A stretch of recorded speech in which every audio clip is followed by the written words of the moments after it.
This video is for educational purposes only and does not constitute investment advice. Stock market investments carry risks. Viewers must conduct their own research. बिस्मिल्लाहिर्रहमानिर्रहीम। Standard capital securities यकम जनवरी साल का पहला दिन और हमने देखा कि एक रैली थी और ये खुसूसन हम देखा कि ये ENP oil and gas sector के अंदर और एक डिस्कवरी भी आई जो कि नाशपा के अंदर X1 और ये सेकंड डीएसटी में ही एक बहुत अच्छी डिस्कवरी हमें आई।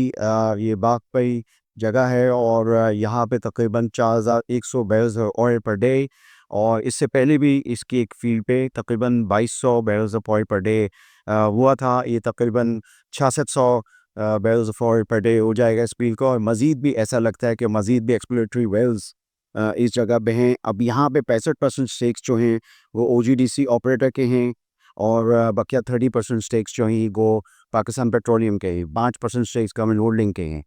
तो अर्निंग पे जो इम्पैक्ट हमारे एनालिस्ट ने निकाला OGDC का हुसन इस वेल से वो तकरीबन यानी ₹1.5 पर शेयर के आसपास है और इसी तरीके से पाकिस्तान पेट्रोलियम का भी तकरीबन इतना ही है।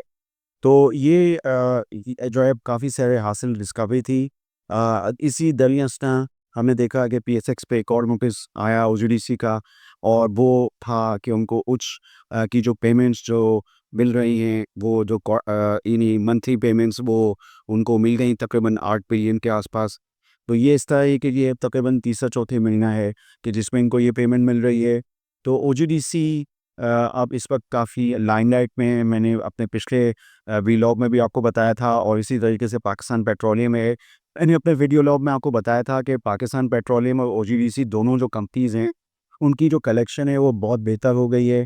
ज़ाहिर बात है कलेक्शन गैस जो सेक्टर की जो सर्कुलर डेट है उस हवाले से तो ये जो कलेक्शन जो अब जो बन रही है वो अच्छी हो गई है और तकरीबन 100% वो अपनी किताबों में भी फर्स्ट क्वार्टर के उसमें लिख रहे हैं। ये पिछले क्वार्टर में भी ऐसे ही सूरत हाल थी। तो ये है कि ये गैस कलेक्शन जो है ये सूरत हाल बेहतर हुई है OGDC PPL के अंदर और इनकी लिक्विडिटी पोजीशन बेहतर हो जाएगी। इनकी डिविडेंड देने की कैपेसिटी भी बेहतर हो जाएगी। पर क्वार्टर डिविडेंड जो पहले इतना ज़बरदस्त नहीं आता था अब हो सकता है मुमकिन तौर पर ज़रा बेहतर हर क्वार्टर में आए। तो ये है कि थोड़ा सा डिविडेंड डील की भी जो सूरत है ज़ाहिर बात है इन्वेस्टर इंतज़ार करता है डिविडेंड का। तो ये है कि वो सूरत भी पैदा हो जाए और ये है कि अब चूँकि रेकोडिक का भी मामला है, दोनों कंपनीज़ के स्टेक्स हैं तो ये भी मामला चलता रहेगा। PPL के अंदर खुसूसन एक तो एडनॉक ब्लॉक 5 में भी इनका ये मतलब ऑपरेटर हैं और वहाँ पे भी काफ़ी अच्छी जो चीज़ें हैं वो एंटिसिपेटेड है जिनको हम इनकी जो अटेंड करते रहते हैं एनालिस्ट ब्रीफिंग। इसमें भी जो आखिरी एनालिस्ट ब्रीफिंग में इसका जिक्र उन्होंने किया था और PPL के अंदर इन्होंने बेराइट की जो प्रोडक्शन है इसका भी ऐलान किया था कि 2028 या 2029 के फिस्कल में आएगी। तो ये बेराइट भी धात है और आजकल आपको पता है कि रेयर अर्थ मेटल्स का दौर है। रेकोडिक की जब मैं बात करता हूँ तो वो भी रेयर अर्थ मेटल्स के हवाले से चीज़ें होती हैं। तो एक नेचुरल रिसोर्सेज कंपनी बनी है गो के छोटी है लेकिन इसमें 33% स्टेक्स जो हैं वो फातिमा लकी मारी इन पाकिस्तानी कंपनीज़ के हैं और यहाँ पे रेयर अर्थ मेटल्स जो हैं वो यहाँ से चाबी का इलाका है तो यहाँ से होंगे। तो आपके जो 3 साल के हिसाब से होनी चाहिए 2026 के हिसाब से तो आपको सोचना होगा कि वो रेकोडिक के हवाले से है। आज हमने देखा कि Pakistan international bulk container terminal के शेयर्स में भी इजाफा हुआ। इस हवाले से भी मैंने बहुत दफ़ा आपको वीडियो लॉग्स में बताया कि अब चूँकि ECC जो है वो पोर्ट कासिम में जिस पार्टी का इंतखाब किया है इस रेयर अर्थ मेटल्स या इस क्ले के जाने के लिए वो PIVTL के टर्मिनल का इंतखाब किया है। तो गो के लिए तो तखमीना था जो एनालिस्ट ब्रीफिंग में हमने सुना था वो 8 लाख से 10 लाख टन सालाना का था। कोई ये इतना ज़्यादा नहीं है लेकिन बहरहाल फिर भी ये है कि ये इकोनॉमिक एक्टिविटी जो है वो शुरू हो गई है।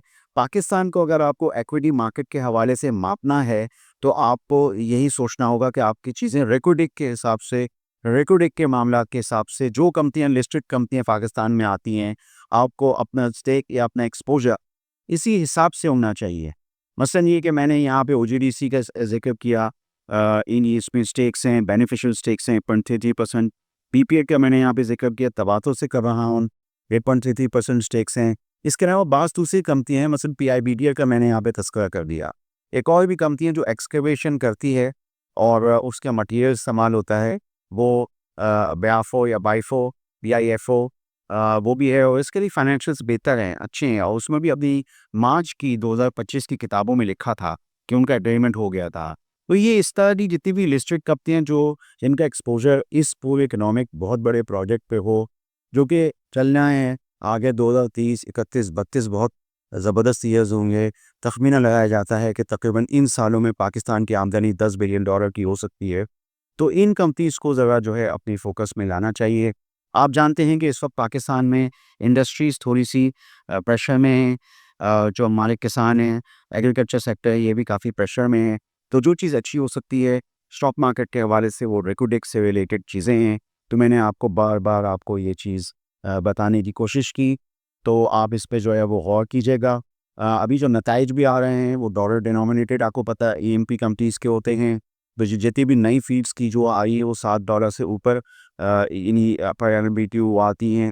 तो इसमें आप ये देख सकते हैं, इन कंपनीज़ को आप अपने फ़ोकस में रख सकते हैं। तो मैंने सोचा कि आपको इस हवाले से आगाह करूँ।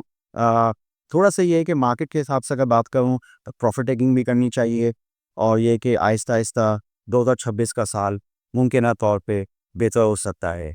आप स्टैंडर्ड कैपिटल सिक्योरिटीज़ के चैनल को सब्सक्राइब कीजिए।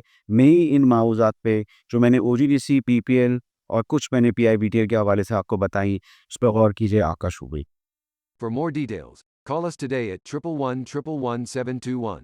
Open an account with Standard Capital Securities. Start investing in your financial future. Talk to our experts and get access to exclusive market research and much more.